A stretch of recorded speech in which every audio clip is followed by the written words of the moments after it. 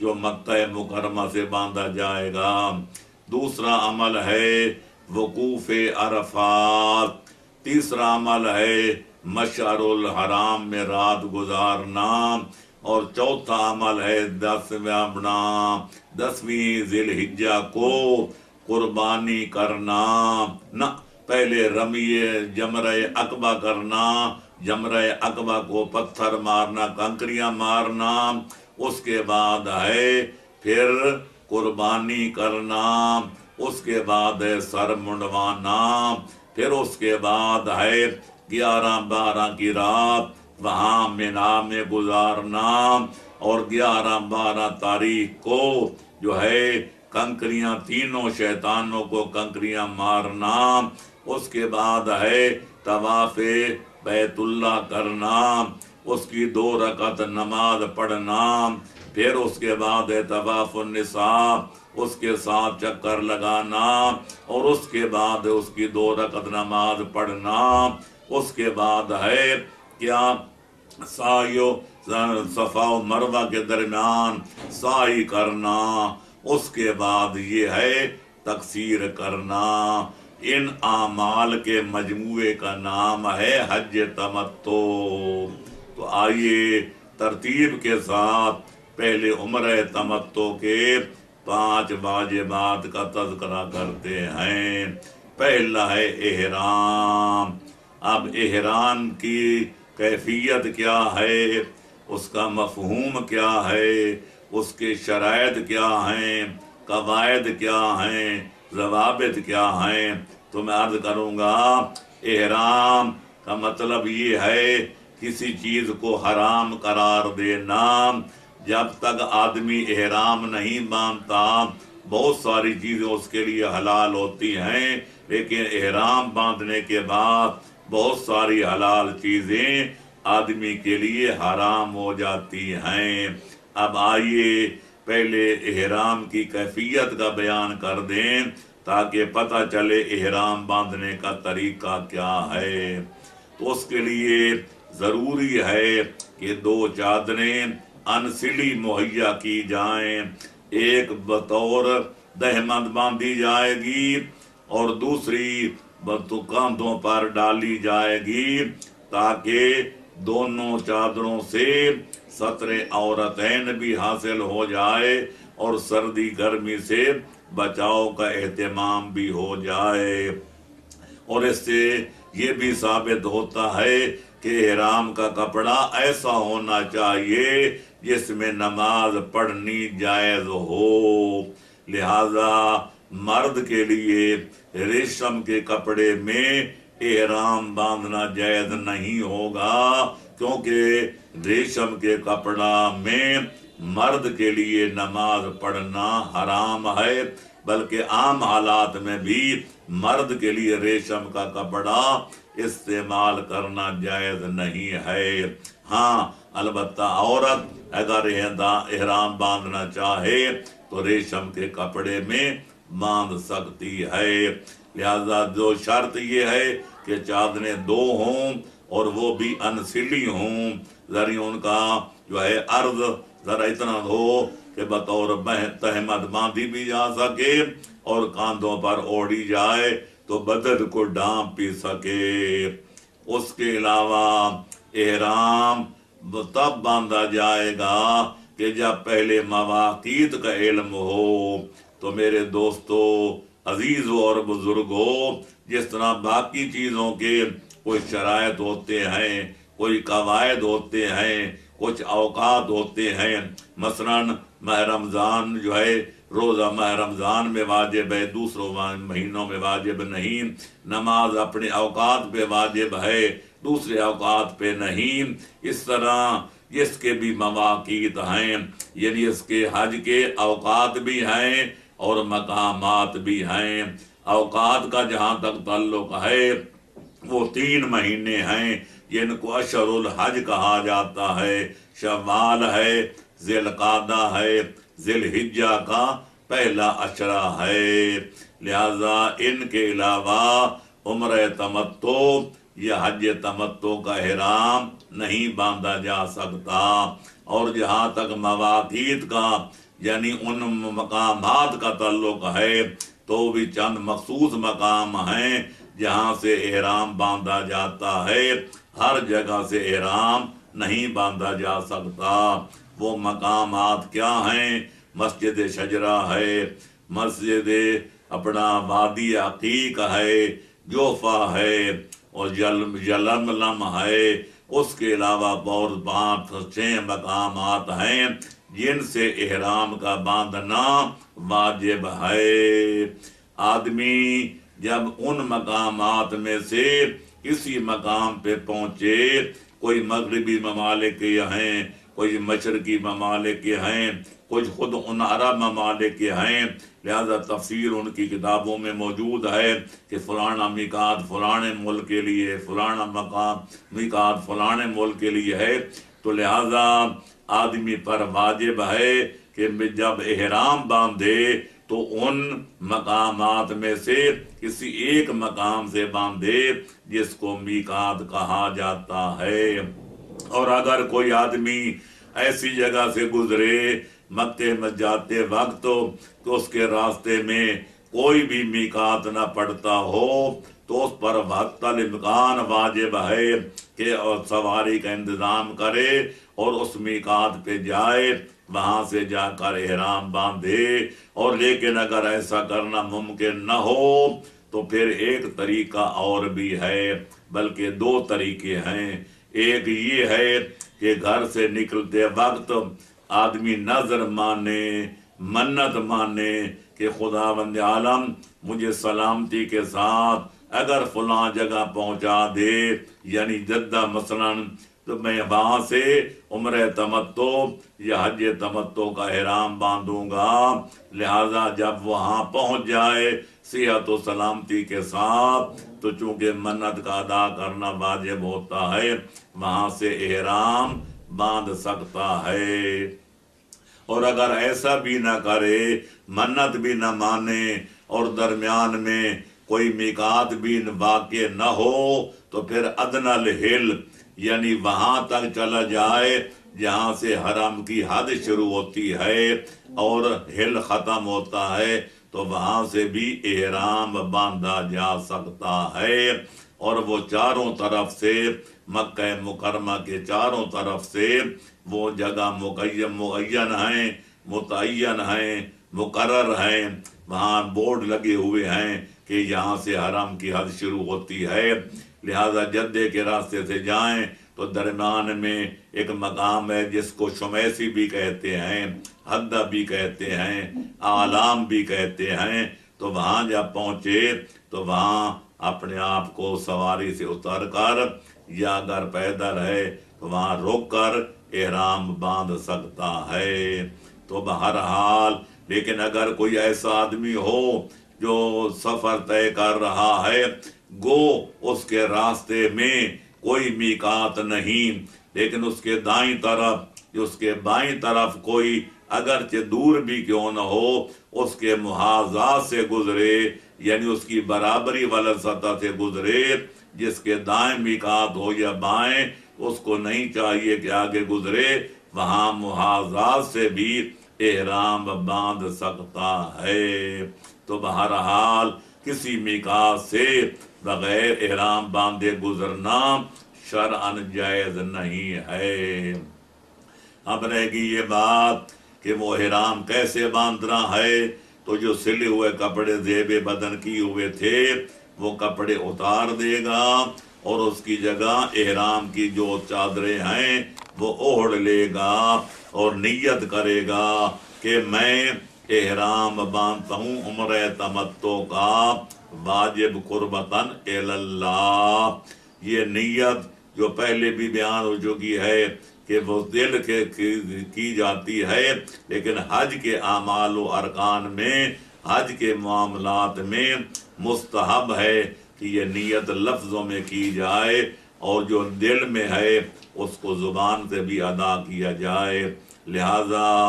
اور پھر وہ 2 کپڑے جو ہیں اوڑھ لیے جائیں۔ اس کے بعد دوسری شرط ہے احرام کی کہ احرام کے بعد تلبیہ کہا جائے، لبیک اللہم لبیک لا شریک لک لبیک